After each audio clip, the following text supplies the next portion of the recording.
Give a round of applause for Maryvale's own, the greatest combat athlete of all time, right here, Olympic champion, UFC champion, and soon to be the bantamweight UFC champion of the world.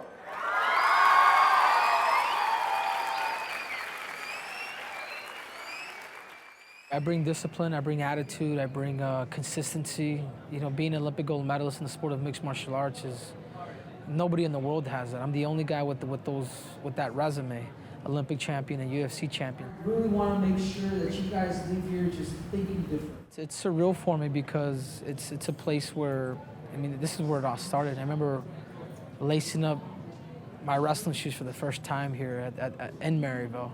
So it's a special place to me. And they asked me, like, do you miss it? I'm just like, well, it's almost like Maryvale's engraved in me.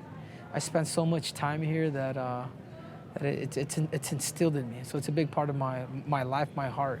I'm going to get 6 people to come up. The first 6. I want 6 people to come up, and I want you guys to share your dream with me, because it's not just about me. I want 6 people to come up right now. In life, we go through adversity. In life, you got to deal with the cards you're dealt with. And you got to challenge adversity. You got to challenge all these different positions that you're in, and you got to become a better person through that. Listen to your dream, listen to your heart, and I hope someday you guys could accomplish that.